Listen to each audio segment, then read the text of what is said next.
جس شخص نے اپنی زندگی کا مقصد بنا لیا رب کو راضی کرنا، پھر اسے نیکیوں کی پیاس لگے گی، پھر اس کے اندر ایک تحریک پیدا ہوگی کہ میں نے نیکی کرنی ہے، میں نے اپنے آپ کو گناہوں سے بچانا ہے۔ جس نے یہ مقصد بنا لیا کہ میں نے اپنے پیدا کرنے والے کو، جو میرا خالق ہے، میرا مالک ہے، میرا رازق ہے، میری ابتدا ہے، اور زندگی گزار کے جس کی بارگاہ میں نے واپس حاضر ہونا ہے، میں نے اپنے اس رب کو راضی کرنا ہے۔ جس نے اللہ کی رضا کو مقصد بنا لیا، پھر اس کے اندر ایک تحریک پیدا ہوگی نیکیوں کی۔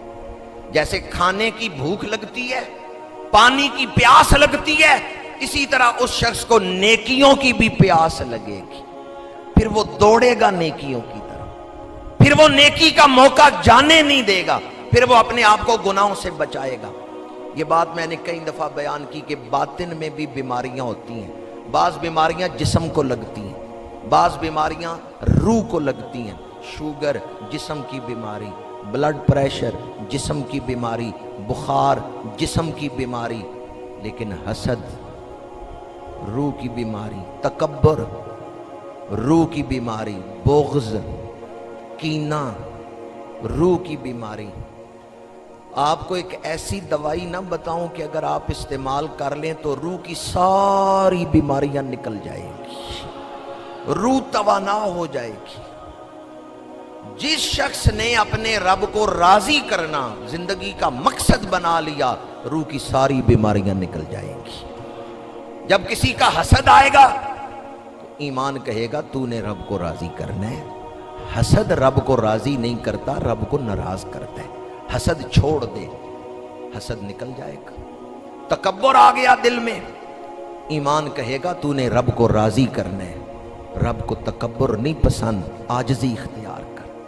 بغض آ گیا، کینہ آ گیا، غفلت آ گئی، کاہلی، سستی، یہ جتنی بیماریاں دل کو لگتی ہیں، حب جاہ اونچا منصب، خود پسندی، تعریف سننے کی خواہش، عجب، یہ ساری بیماریاں جو دل کو لگتی ہیں، صرف ایک دوائی استعمال کر لیں، میں نے اپنے رب کو راضی کرنا ہے۔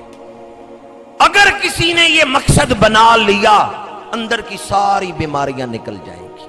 باروں باری بوکر چھڑ دے سٹ اندر دا کوڑا۔ تو روحانی بیماریوں کے علاج کے لیے یہ جو نسخہ ہے تیر با ہدف ہے۔ صحیح معنوں میں جس نے اسے اپنا لیا، نفس راضی ہو ناراض ہو، دنیا راضی ہو ناراض ہو، مجھے اس کی پرواہ نہیں، میں نے اپنے رب کو راضی کرنا ہے۔ نیکیوں کی محبت بھی دل میں پیدا ہو جائے گی، باطنی بیماریاں بھی نکل جائیں گی۔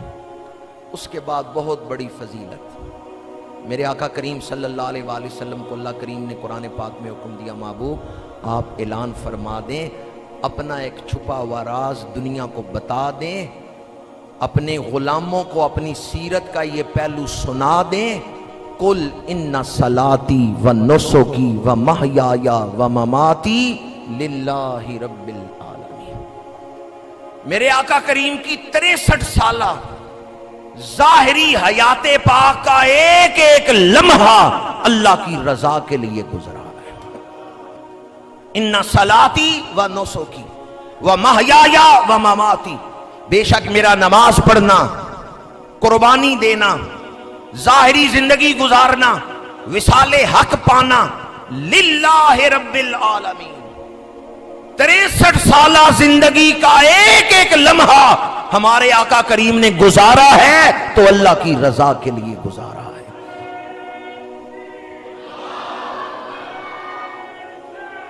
اب جن لوگوں نے براہ راست حضور سے فیض حاصل کیا ہے، جنہوں نے سفر حضور کے ساتھ کیے، جنہیں حضور کی محفل میں بیٹھنے کا شرف حاصل ہوا، جن آنکھوں نے رخ ودھا کی تلاوت کی، ان لوگوں کی زندگیوں پہ رنگ کیا چڑھا۔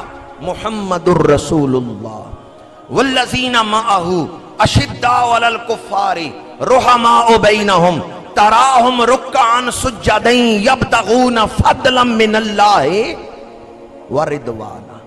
فضلا من اللہ، جو حفاظ ہیں صرف وہی بول دیں، یبتغون فضلا من اللہ ورضوانا، جو حضور سے براہ راست فیض لینے والے ہیں، قرآن بتاتا ہے ان کی زندگی کا بھی یہی مقصد ہے. وہ نمازیں پڑھ رہے ہیں، رکوع کر رہے ہیں، سجدے کر رہے ہیں، تو کسی اور مقصد کے لیے نہیں. صحابہ تو اپنے رب کو راضی کرنا چاہتے ہیں.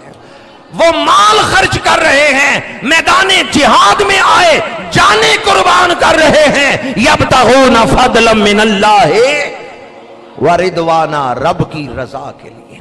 وَسَيُجَنَّبُهَا الْأَتْقَى الَّذِي يُؤْتِي مَالَهُ يَتَزَكَّىٰ وَمَا لِأَحَدٍ عِندَهُ مِن نِّعْمَةٍ تُجْزَىٰ إِلَّا ابْتِغَاءَ وَجْهِ رَبِّهِ الْأَعْلَىٰ.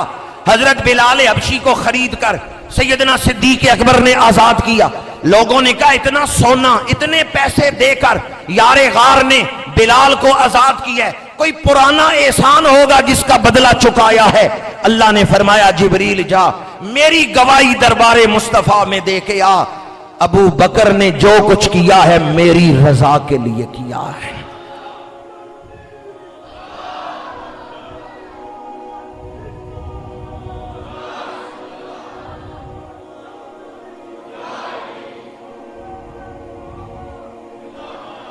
صدیق اکبر کی صداقت ہے تو اللہ کی رضا کے لیے، فاروق اعظم کی عدالت ہے تو اللہ کی رضا کے لیے، عثمان غنی کی سخاوت ہے، حیا ہے تو اللہ کی رضا کے لیے، مولا علی کی شجاعت ہے اللہ کی رضا کے لیے.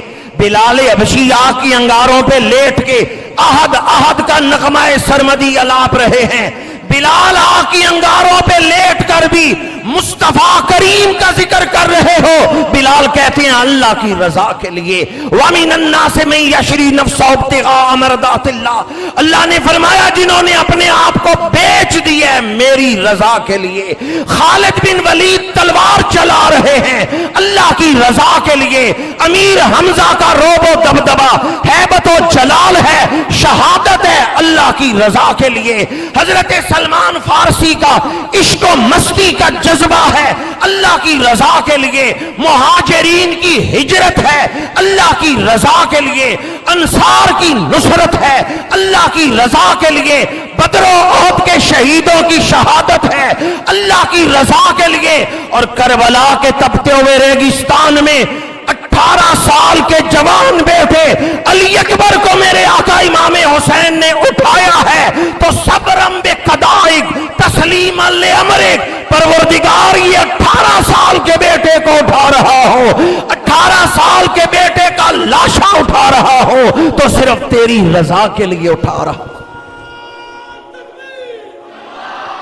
میرے آقا کریم کی ظاہری حیات پاک کا ایک ایک لمحہ، صحابہ کرام کی زندگیاں، اہل بیت اعظام کی زندگیاں، میں نے ان ہستیوں کی چند ایک مثالیں، چند ایک نام آپ کے سامنے لیے. ورنہ میرے آقا کریم کی نگاہ کرم جس پہ پڑی ہے، جس کی تربیت حضور نے فرمائی ہے، حضور کے تمام صحابہ، تمام اہل بیت، ان کی زندگی کا ایک ہی مقصد ہے اللہ کو راضی کرنا. انہوں نے مشکلات برداشت کی، مشقتیں اٹھائیں، کس کے لیے؟ اللہ کی رضا کے لیے. ورنہ کیا خیال ہے میدان کربلا میں امام علی مقام اپنی کرامت ظاہر کرتے تو دریائے فرات کا پانی دوڑتا ہوا نہ چلا آتا، میدان جنگ کا نقشہ نہ بدل جاتا. امام علی مقام نے کرامت نہیں ظاہر کی، طاقت ہندیاں زور نہ لایا، بیٹھے من رضائیں، اللہ کی رضا کو اختیار کیا، مقام تسلیم اور رضا کو پسند فرمایا ہے. آج ہم کس راستے پہ چل کے زندگی گزار رہے ہیں؟ جن کا نام لیتے ہیں کیا ہم ان کے راستے پہ بھی چل رہے ہیں؟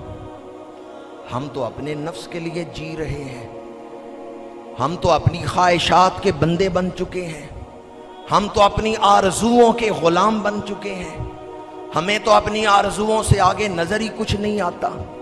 ہماری صلاحیتیں، ہمارا وقت، ہمارا سرمایہ، سب کچھ صرف اپنی آرزوؤں کے لیے خرچ ہو رہا ہے. اور نام ہم ان ہستیوں کا لیتے ہیں، محبت ان سے کرتے ہیں جن کا سب کچھ اللہ کی رضا کے لیے. آج کی گفتگو میں آپ کے سامنے جو پیغام عرض کرنا چاہتا ہوں، وقت بڑی تیزی سے گزر رہا ہے، فتنوں کے دور میں میں اور آپ زندگی گزار رہے ہیں.